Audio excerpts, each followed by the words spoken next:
Hey, fortunate ones. Welcome back. It's Nadine here with another video to provide encouragement for all my homeschooling moms, dads, families. Okay, so you might know I've been doing offering to my community. If you're not subscribed, go ahead and subscribe. This is a welcoming, loving community where we just support each other here at Fortunate Living, at living our best lives. So I have been offering consultations, one-on-one consultations for about 2 months now. And I'm noticing a trend with you amazing moms. Of course, because I'm a nurse, most of the consultations that I have had, that people have booked with me, have been fellow nurses. Not all, but most. But what I will say that most of my clients have in common, even if they're not nurses, is they are very intelligent, very hardworking, amazing moms and grandmoms, because I've had a couple grandmoms too. But an overarching theme that I'm seeing in the people that are coming to me, presenting problems, right? So I expected that the consultations, the problems would be about, oh my gosh, I don't know how to pick which curriculum is best for my child. No, the type of women that are making consultations with me, they have got it going on. They have already figured out their child's learning style. They have already figured out which curriculum they're going to use. Like, they're so intelligent, but yet there's still something that's stopping them from either starting homeschooling, or they're not comfortable if they are already homeschooling. So they're assuming there must be something wrong with what I'm doing as far as homeschooling.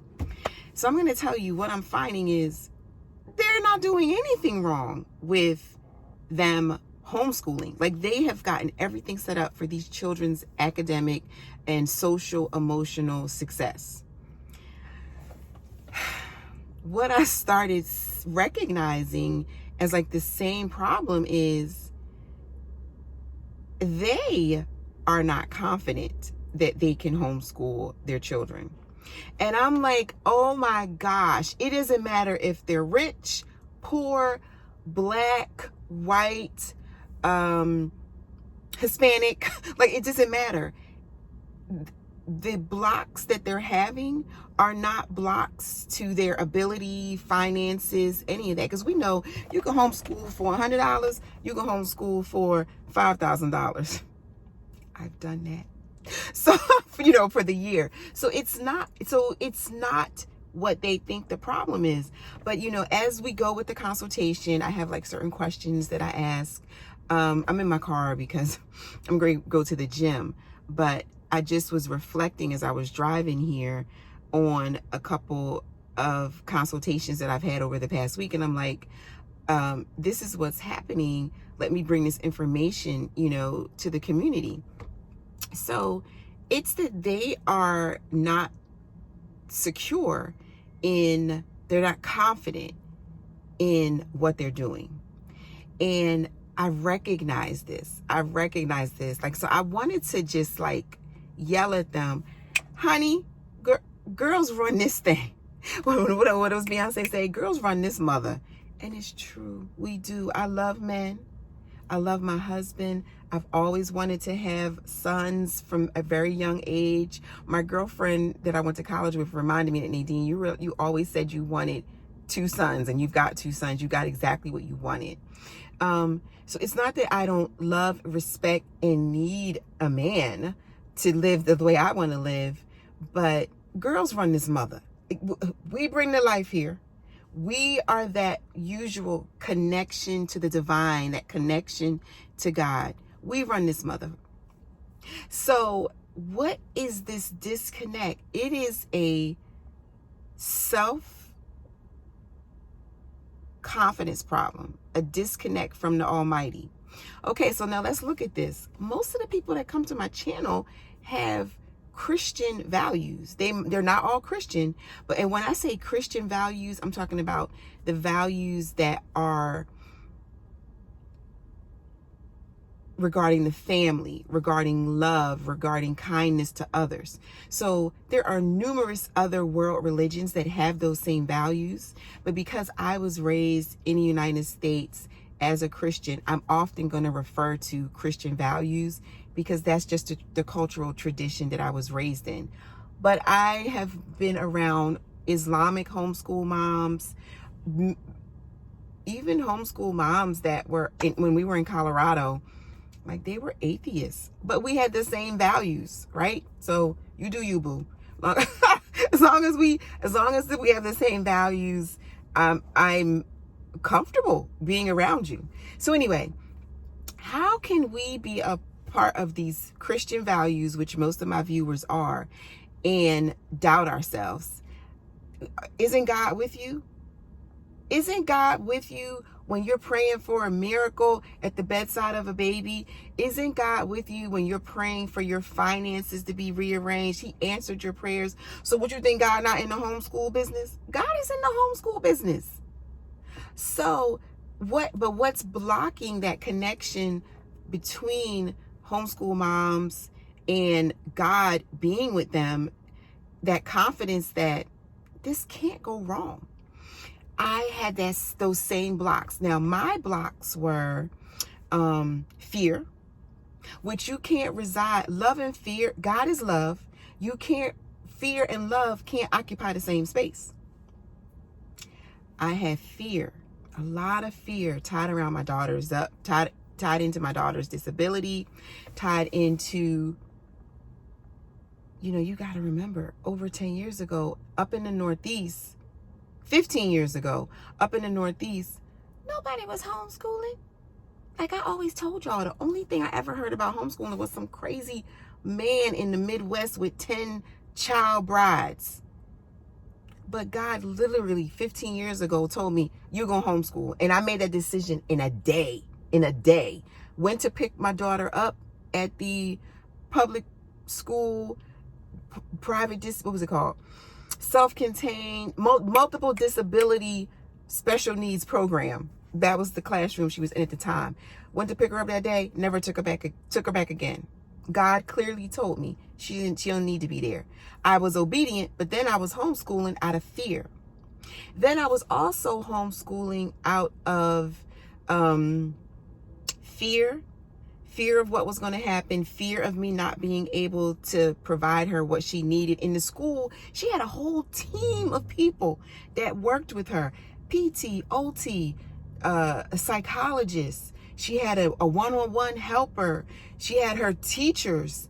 Like this whole team. And here you go, the little brown girl from West Philly, that's a nurse. You think you're going to do better? But guess what, boo? I got a team. I got a team of angels that direct me when I listen. They're directing me. I got God directing me on what to do because he's called me to do it. I did not put this desire in my heart to homeschool. No. My desire, what I thought was I'm going to go back to grad school. My kids are going to go to private Christian schools. That was my whole plan. I did not put this desire in my heart to homeschool, purely from the divine. So I'm walking in the divine, but yet I'm still bringing the fear with me. That was why I couldn't be at peace in my homeschool in the early days. The second thing was I was attached to the outcome. Oh my God, I won't be, validated in my ability to homeschool unless my autistic daughter can do A, B, C, and D. Well, where was the faith in that? There was no faith in me walking in what the desire God put in my heart, the calling he put in my heart. So God put the desire in my heart to homeschool, but I'ma say, okay, this is how it's gonna go. That can't work. So those years of homeschooling were tormenting. I was tormented because I wasn't allowing myself to rest in the peace of God, to rest in the peace of my guardian angels that he has sent to guide me as I am carrying out the desire that he put in my heart. Once I did some inner work is praying, meditating, just really, I couldn't look at reality, because what the world told me of reality was the pediatric neurologist put Destiny on these 3 medications and put her in a home.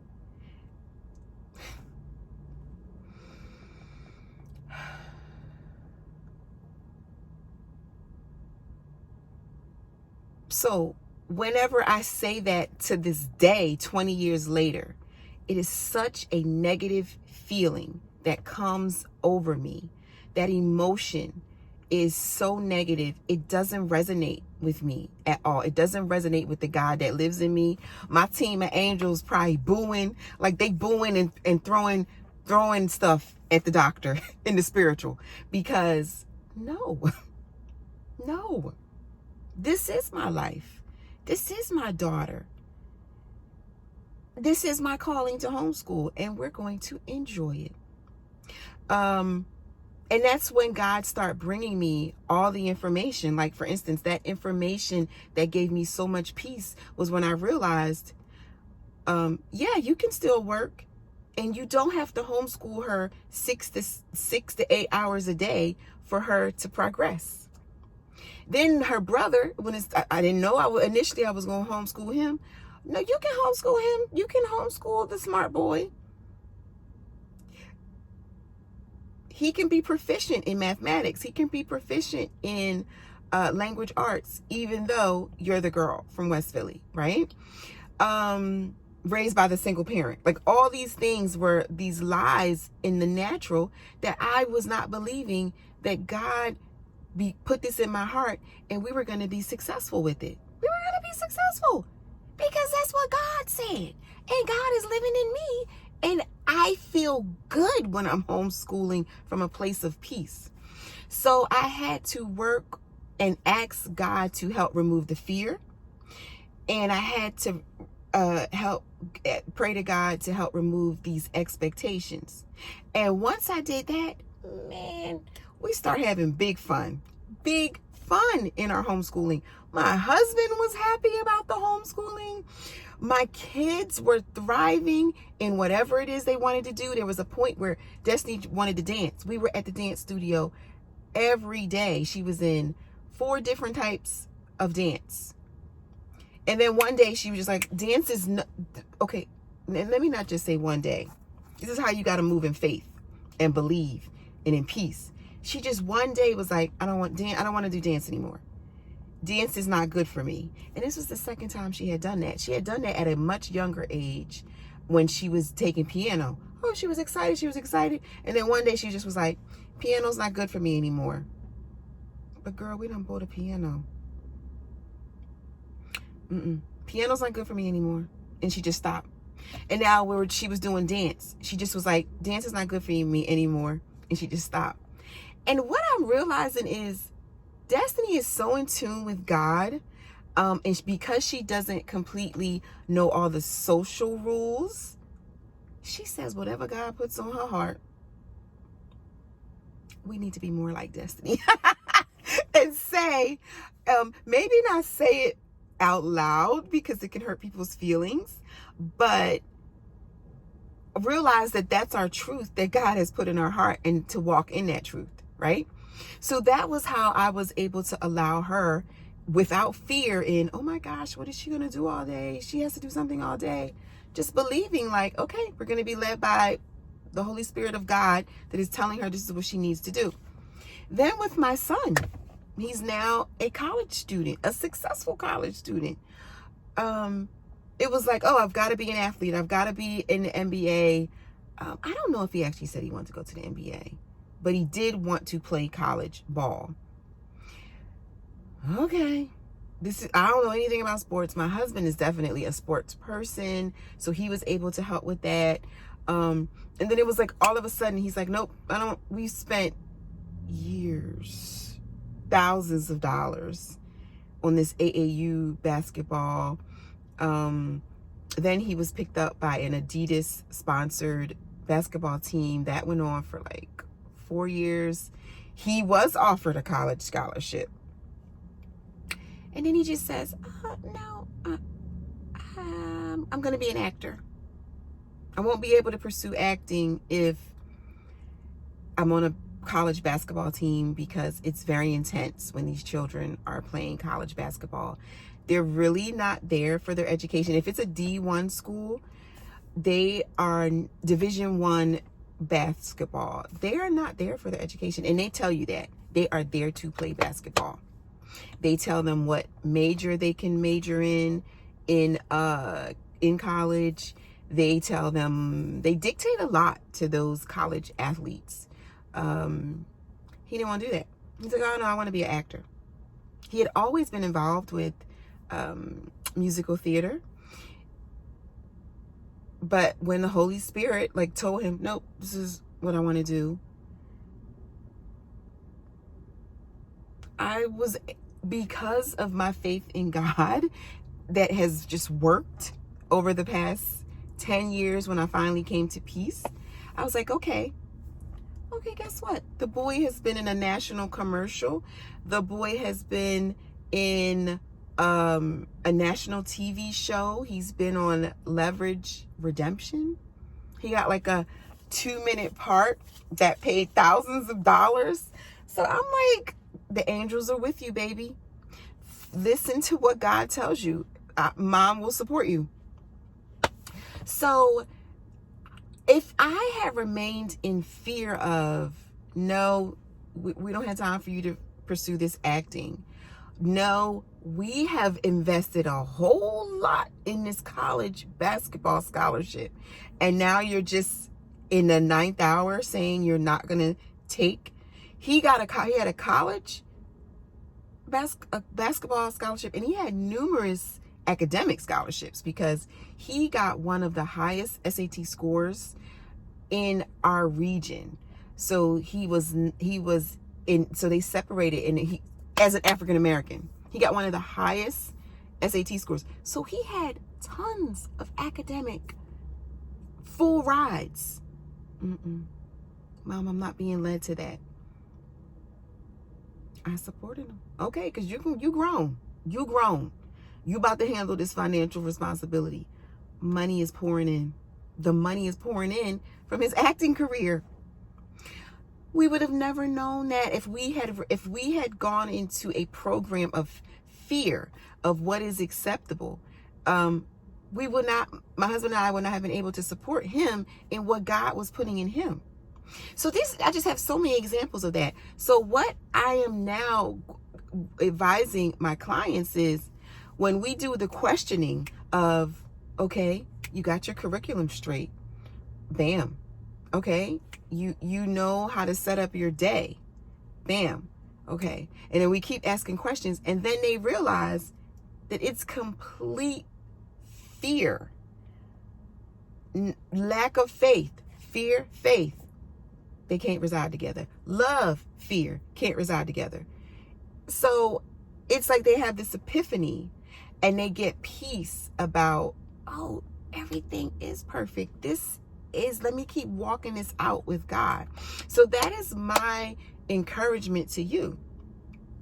Keep walking it out, whatever your faith-based tradition is, because most of the world religions are actually empowering in telling you that God lives in you.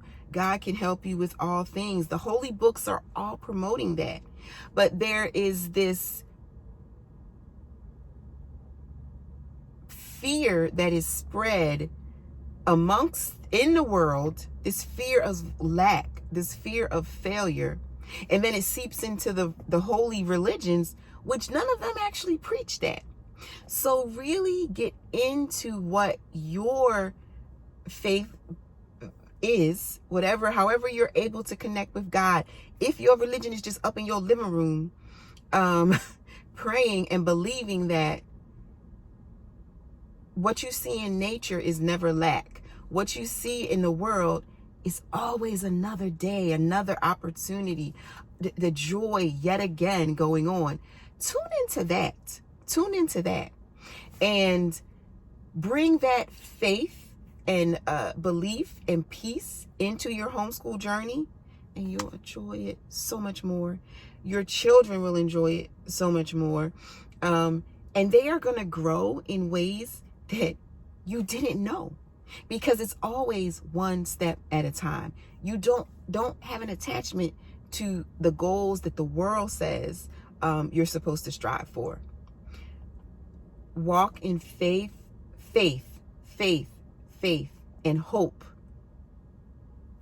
And you'll be filled with joy, and God won't let you down. God won't let you down. So just remember this: God is in the homeschool business. All right. Love you, fortunate ones. Bye.